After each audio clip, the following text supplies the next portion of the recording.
Bismillah. Assalamualaikum warahmatullahi wabarakatuh. Bismillahirrahmanirrahim. Subhanallah rabbana la ilma lana illa ma 'allamtana innaka antal alimul hakim wa tub 'alaina innaka antat tawwabur rahim wa taqabbal minna innaka antas samiul 'alim wa 'allimna min ladunka 'ilman nafi'an ya dzal jalali wal ikram. Allahumma aftah lana 'ilmataka wa ansur 'alaina rahmataka ya dzal jalali wal ikram. Walhamdulillahi rabbil alamin. Bismillahirrahmanirrahim. Alhamdulillah rabbil alamin. Wassalatu wassalamu ala asyrafil anbiya wal mursalin wa ala alihi wa sahbihi ajma'in, amma ba'd. Qala Allah ta'ala fi kitabil karim, a'udzu billahi minasyaitonir rajim. Bismillahirrahmanirrahim. Ya ayyuhalladzina amanu idza laqitum fi'atan fathbutu wadhkurullaha katsiran la'allakum tuflihun. Shadaqallahul 'azim wa shadaqa rasuluhul karim wa nahnu 'ala dzalika minasyahidin asy-syakirin walhamdulillahi rabbil alamin.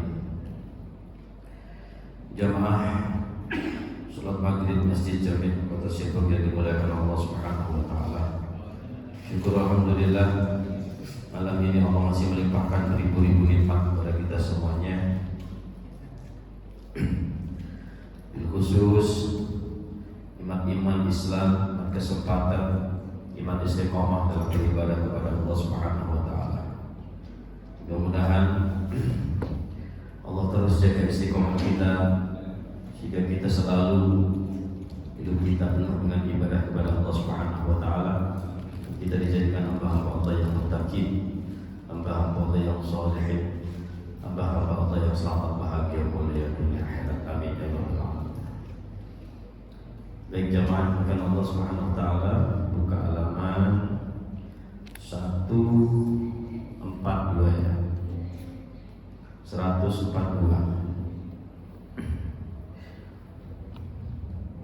Hadis 566. Bismillahirrahmanirrahim. Qala musannif rahimahullah ta'ala wa nafa'na bihi wa bi'ulumihi fid darin amin. Babu shaum tatawwu wa ma nahaa 'an shaumihi. Bab menjelaskan tentang sholat sunnah, puasa sunnah, puasa sunnah dan puasa hari yang dilarang, ya, untuk berpuasa di hari itu. Jadi ada puasa sunnah, ada puasa wajib, ada puasa yang diharamkan. Hadis pertama, hadis nomor 566 adalah an Abi Qatadah Al-Ansari. Riwayat Abi Qatadah Al-Ansari radhiyallahu anhu, semoga Allah meridai beliau, bahwasanya kata Rasulullah sallallahu alaihi wasallam, sesungguhnya baginda Rasulullah sallallahu alaihi wasallam suila an shaumi yaumin, ditanya. Jadi Abi Qatadah ini menyaksikan bahwa ada salah seorang sahabat bertanya kepada baginda Rasul, suila an shaumi Arafah, ditanya tentang puasa Arafah, ya, ditanya tentang puasa Arafah baginda Rasul. Faqala, maka baginda Rasulullah SAW bersabda, yukaffir sana, bahwa puasa Arafah itu bisa menghapus dosa sanatan 1 tahun madiyah yang telah lewat. Jadi setahun yang telah lewat terhapus dengan puasa Arafah. Wal baqiyah dan wal baqiyah itu dan yang akan datang. Ya, baqiyah itu dan akan datang, setahun sebelum dan sesudah. Berarti berapa? 2 tahun ya. Puasa Arafah, puasa kan? Puasa ya. Nah, biasanya kan dibarengi dengan apa? Puasa apa? Tarawiyah. Nah, tarawiyah ini memang banyak ulama yang mengatakan bahwa tarawiyah ini tidak dianjurkan, bahkan hadisnya lemah. Ya, hadisnya lemah. Cuman ada dalam salah satu hadis yang mungkin juga lemah, tapi ini memerintahkan hadis shaumu yaumul tarwiyah kafaratu sanah. Wa shaumu yaumul arafah kafarah sanatain. Puasa tarwiyah 1 tahun bisa menghapus. Puasa arafah 2 tahun menghapus dosa-dosa. Nah, memang untuk puasa arafah ini hadisnya kurang kuat. Puasa tarwiyah ya, ini hadisnya kurang kuat. Maka kebanyakan puasanya cuma arafah. Ya, kebanyakan puasa cuma arafah. Namun kalau kita teliti, kita pahami, kita amati secara umumnya hadis yang sahih betul, hadis itu memerintahkan begini. Ya, barang siapa yang berbuat baik, barang siapa yang berbuat baik di 10 bulan Dzulhijjah, awal 10 bulan pokoknya siapapun hamba Allah yang berbuat amal soleh, berbuat baik di 10 awal bulan Dzulhijjah, mulai tanggal 1 sampai tanggal 10, ya, mulai tanggal 1 sampai tanggal 10, siapapun hamba Allah yang berbuat baik, maka Allah senang. Ya, tidak ada yang lebih Allah senangi dari kebaikan hambanya daripada kebaikan yang dilakukan di bulan awal 10 Dzulhijjah, di hari 10 Dzulhijjah itu tadi. Nah, di tanggal 8, tarwiyah kan tanggal 8, Arafah tanggal 9. Nah, ini kan puasa kebaikan juga. Maka pada umumnya hadis boleh. Jangankan Arafah, dari tanggal 1 aja diperbolehkan. Ini umumnya hadisnya itu perintah untuk melakukan kebaikan. Nah, puasa ini kebaikan. Kalau dilakukan karena Allah, puasa tiap hari juga boleh, asal tidak ada yang diharamkan. Gitu. Nah, pada intinya kalau kita kembali kepada umumnya hadis yang benar-benar hadis itu kuat dan sahih, kebaikan yang dilakukan di 10 Dzulhijjah, di awal 10 Dzulhijjah itu kebaikan yang sangat dicintai oleh Allah Subhanahu wa taala. Oleh karena itu diisi dengan yang tanggal 9 diisi tarwiyah, kemudian Arafah, lebih-lebih di tanggal 1 udah puasa. Tanggal 1 Dzulhijjah itu udah puasa, gitu. Ya, maka gimana hukumnya kalau dia berkorban tanggal 11? Kemarin tanggal 11 ya? Hah? Kemarin tanggal 11 apa tanggal? Hari Raya? Pas hari Raya. Kalau harinya Jumat, hari Rayanya Jumat, biasanya Sabtunya sebenarnya. Hah? Kemarin itu hari apa? Di hari yang sama. Mantap, itu betul. Berarti benar, setuju itu. Karena apa? Kalau tanggal 11 takutnya nggak termasuk tanggal 10, walaupun boleh. Nggak apa-apa, nggak jadi masalah tanggal 11. Hukumnya kurban sampai tanggal 13, 11, 12, 13 boleh. Cuma kan nggak masuk tanggal 10, itu takutnya. Kadang-kadang kan kita hanya mengakali gimana nanti Jumatannya. Jumatan bisa diatur, ya kan? Ya bagian panitia kan nggak ada yang bertugas, nanti kan ada sendiri yang bertugas. Pokoknya diatur. Kita ngejar keutamaan 10-nya itu loh sayang. Apalagi kita sebagai panitia ini bertanggung jawab penuh memberikan yang terbaik untuk masyarakat yang berkorban, gitu kan? Maka diusahakan sebaik-baiknya ibadah masyarakat itu akan mencapai pahala yang sempurna, ibadah yang sempurna. Nah, kalau di luar tanggal 11 pahala. Kalau di luar tanggal 10 ya, maksudnya dilakukan tanggal 11, yang tahu apa termasuk tergolong ibadah yang dilakukan tanggal 10 Dzulhijjah itu di dalam 10 Dzulhijjah. Gitu. Ya, maka diusahakan memang kalau kalau memang terjadi ini hari Jumat, tetap aja lanjut korban hari itu. Bisa lah nanti diakalin gimana caranya biar nggak masjid itu kotor, kan gimana nanti, kan yang dipakai di atas, di bawah kan nggak kotor. Oh, di atas kan nggak kotor, di bawah kotor, nggak apa-apa lah. Nanti gimana caranya untuk mengejar keutamaannya itu. Udah tanggal 10 bulan Dzulhijjah, hari Jumat, wih, betul-betul sayang kalau dilakukan hari Sabtu, karena alasannya Jumat nanti waktunya mepet.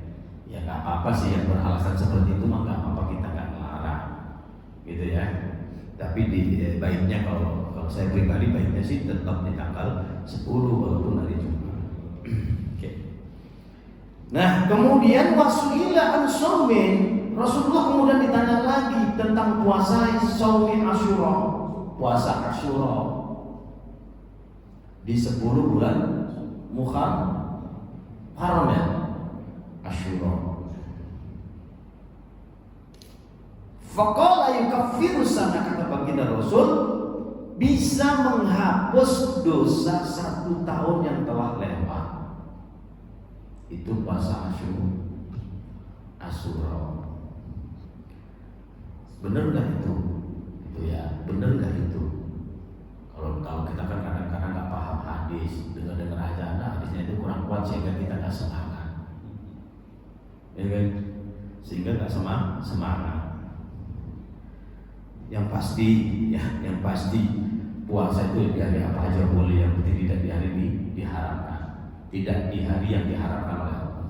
Puasa kapan aja boleh, itu pada umumnya. Dan kalau apapun puasa itu, kebaikan apapun yang dilakukan hanya ingin mengharap ridhonya, mengharap ridho Allah, pasti akan menjadi kebaikan yang luar biasa. Itu jangan berpikiran, apalagi kita sampai wah sayang ini pahalanya banyak, bisa menghapus dosa 1 tahun. Sayang kalau nggak puasa, boleh, itu kan untuk motivasi. Tapi tujuan utama kan bukan itu bukan pahala. Tujuan utama itu adalah ridho Allah. Dan ridho itu adalah nikmat yang tak tertandingi, gitu ya. Nikmat yang tak tertandingi bagi hamba yang mendapat ridho Allah. Udah hidup kayak apa aja akan bahagia kalau Allah sudah ridho. Bahkan kata Rabi'ah Adawiyah, di neraka pun gak panas kalau Allah ridho. Itu kata Rabi'ah, salah satu wali Allah. Masuk neraka pun dengan ridho Allah itu gak panas. Itu ridho Allah. Apa adanya di dunia, gak ada apa-apanya. Ya, susahnya di neraka dibanding susahnya di dunia gak ada apa-apanya. Maka kalau udah dibarengi ridho Allah, hidup kayak apapun akan bahagia. Nah, gimana ciri orang itu mendapat ridho? Apa sih ciri orang itu mendapat ridho? Gitu. Ya, ciri paling tepat nih, ciri paling kelihatan itu kalau sudah menghadapi apapun itu ikhlas ridho, menghadapi kebaikan ridho, keburukan juga tenang, menghadapi kebahagiaan tenang, kesusahan juga tenang, udah semuanya tenang.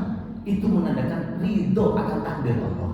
Pasti Allah akan ridho pula. Itu tanda-tandanya. Nah, sementara kan kita kadang dikasih sakit sedikit ngeluh, banyak kan ngeluhnya. Ya ini harus belajar, harus kita belajar gitu. Jangan sampai banyak ngeluh dalam menghadapi hidup ini. Kalau kita sudah banyak ngeluh, itu tanda-tanda kita kurang ridho akan menghadapi hidup ini. Yakin bahwa semua yang terjadi pada diri kita itu atas kehendak Allah. Itu biar kita ridho.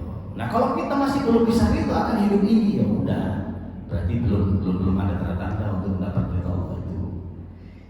Itu ciri-ciri itu, tapi itu berat ya. Berat. Umumnya manusia kalau udah sakit ya sedih, ngeluh, nggak punya duit ya ngeluh, ya lagi punya masalah stres, itu manusia.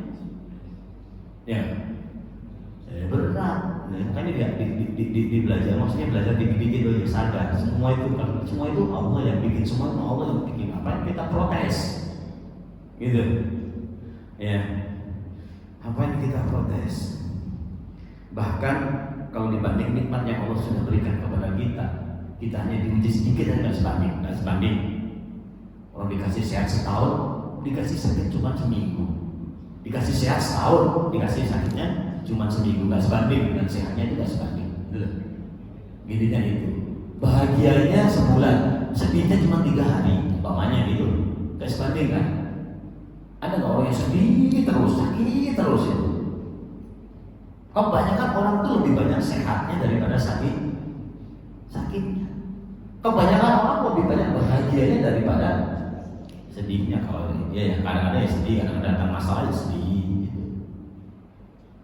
Orang kena masalah terus ya mungkin ada tapi jarang. Umumnya kan masalah ya datang sekali 2 kali gitu. Ya itulah bagian-bagian dari ujian dari Allah untuk meningkatkan kualitas keimanan, kesabaran dan lain-lainnya gitu. Oke, jadi puasa Asyura itu bisa menghapus dosa 1 tahun. Udah yakin aja. Yang jelas tujuan itu hanya motivasi. Tujuan utama saya dari Allah gitu aja. Wasuila an shaumi yaumil Isnin, dan ditanya Rasulullah tentang puasa hari Senin. Faqala dzalika yaumu wulidtu fihi wa yu'misu fihi wa unzilu alayya fihi. Di hari itu Rasulullah dilahirkan, di hari itu Rasulullah diutus, di hari itu wa unzila alayya fi, diturunkanlah wahyu kepada baginda Rasul. Itu ya. Maka untuk memuliakan. Nah, ini salah satu dalil Rasulullah merayakan hari kelahiran, mensyukuri atas kelahiran dengan bentuk berpuasa. Nah, kalau kita merayakan ulang tahun dengan bentuk karena puasa, ya udahlah bagi-bagi nasi kebuli. Ya apalagi hari Sabtu pagi, mantap banget. Itu loh, kita nggak bisa puasa. Lu gitu dibilang bid'ah, ya enggak lah, bersyukur. Kok Rasulullah kan cara beda-beda. Aku hari lahirnya hari Selasa puasa untuk mensyukuri kelahiranku, boleh. Ya, gitu. Ayo kita syukuri, kita selamatin hari kelahiran, kita bangga dengan kelahiran Rasulullah, kita bikin acara ini, boleh. Ya, itu salah satu kiasan Rasulullah pun merayakan gitu. Bukan merayakan, tapi mensyukuri dengan betul berpuasa, melakukan kebaikan. Nah, kebaikan kan macam-macam, bisa dengan puasa, bisa dengan sedekah, bisa dengan bikin makan makanan, itu kan terserah. Itu bentuk syukur. Oke. Wa an Abi Ayyub Al-Ansari. Selanjutnya hadis riwayat Abi Ayyub Al-Ansari radhiyallahu anhu. Anna Rasulullah sallallahu alaihi wasallam, bahwa sesungguhnya baginda Rasulullah sallallahu alaihi wasallam qala, bersabda, man shoma, barang siapa berpuasa Ramadan summa atba'ahu, kemudian diikuti sittah, ya, yang kita sebut puasa nyawal atau nyawal, min Syawal, dari bulan Syawal, kana kasiyamid dahar, yaitu seperti puasa 1 tahun. Nah, boleh kan dicicil? Boleh. Ya, mana yang lebih utama? Nah, ada sebagian ulama yang lebih utama ya langsung 6 hari. Ya, di hari 2, 3, 4, 5, 7 ya. 7 sampai hari 7. Itu paling berat karena banyak makanan, banyak tamu, paling berat. Saya tidak kuat itu. Jadi kalau ada tamu kan masa nggak diajak makan. Terus saya merasa kayak nggak menghormati tamu kan. Lebih wajib menghormati tamu apa puasa? Wajib menghormati tamu apa puasa, Pak? Tahu ya. Nah, jangan sok-sokan makanya. Iya, kadang-kadang sok-sokan nggak apa-apa. Kita mungkin di tanggal berapanya aja. Atau hari ini ada tamu ini tamu penting. Gak apa-apa, saya materi dulu, nanti saya sambung dari berikutnya. Udah gitu aja, gak usah dipaksa. Ya gak apa-apa, yang mau maksa terserah, tapi jangan ada paksaan. Jangan ada bisa dilihat biar dilihat, saya lagi puasa nih. Jangan ada perasaan seperti itu. Boleh yang dipaksa puasa tetap tanggal 2 sampai 7. Tapi jangan pingin dinilai orang. Awas, hati-hati itu. Karena berat, ujiannya juga berat.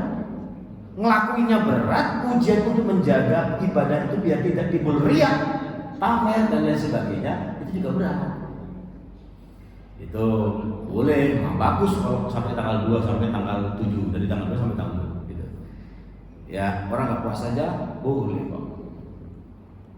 Ya, tapi saya kan 1 tahun cicil, Senin Kemis gitu. Iya, selesai nanti.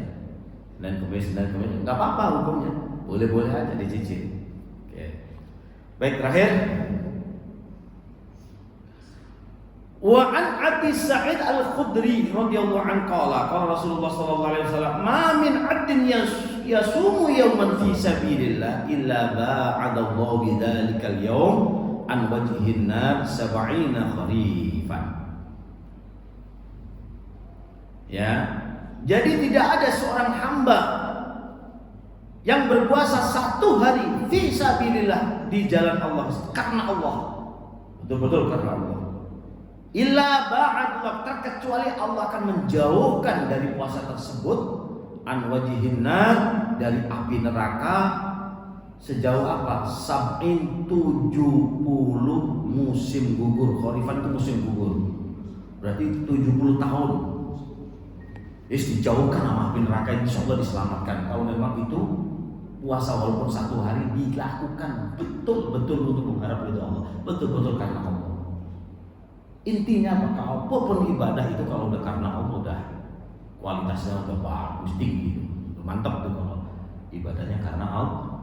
Insya Allah itu akan menjadi amalun soleh. Dan amal soleh inilah yang akan mengantarkan kita berjumpa dengan zat-Nya Allah Subhanahu wa Ta'ala.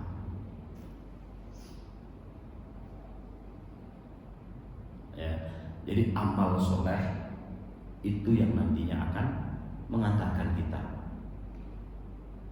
untuk menjumpai Allah. Seperti apa jangan dibayangkan.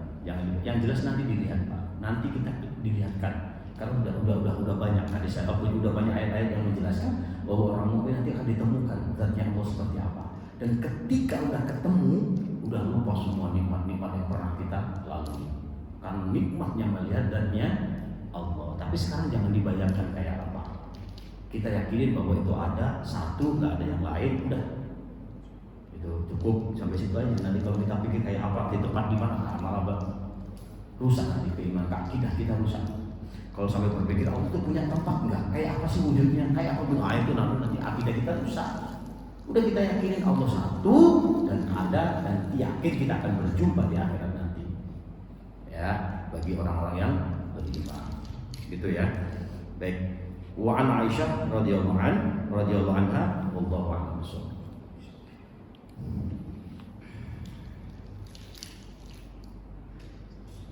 Dah, tanyaan?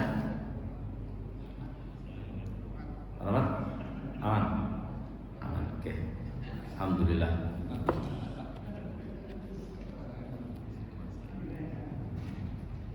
Tutup Al-Fatihah. A'udzubillahi minasyaitonir rajim. Bismillahirrahmanirrahim. Alhamdulillahi rabbil alamin arrahmanir rahim maliki yaumiddin iyyaka na'budu wa iyyaka nasta'in ihdinas siratal mustaqim siratal ladzina an'amta 'alaihim ghairil maghdubi 'alaihim waladdallin ighfir li walidayya wa lil mu'minina astaghfirullahaladzim Bismillahirrahmanirrahim. Allahumma shalli wa sallim wa barik ala sayyidina Muhammad wa ala ali sayyidina Muhammad rabbil alamin hamdan syakirin hamdan na'imin hamdan yafi wa mazida ya rabbana wa lakal hamdu wa lakal syukru kama yanbaghi li jalali wajhikal karim wa sultanik. Allahumma shalli wa sallim wa barik ala sayyidina Muhammadin salatan tuwasi'u biha lana wa tuhsin biha lana al-akhlaq wa ala alihi wasallam. Ya Allah ya Rahman ya Allah ya Rahim ya Allah ya Rahman ya Allah ya Rahim ya Allah ya Rahman ya Allah ya Rahim. Allahumma tahhir ya Rabb. Allahumma tahhir qulubana minan nifaq wa a'malana minar riya wa alsitana minal kadhib wa a'yunana minal khiyanah bi rahmatika ya arhamar rahimin. Allahumma rizqna istiqamah salat khatimah. Allahumma ij'alna akhir kalamina min ad-dunya ila ajalina qawla la ilaha illallah Muhammadur Rasulullah sallallahu alaihi wasallam. Rabbana atina fid dunya hasanah wa fil akhirati hasanah wa qina adzabannar. Jazallahu anna sayyidina Muhammadan sallallahu alaihi wasallam wa alihi. Subhana rabbika rabbil izzati amma yasifun. Salamun alal mursalin walhamdulillahi rabbil alamin. Assalamualaikum warahmatullahi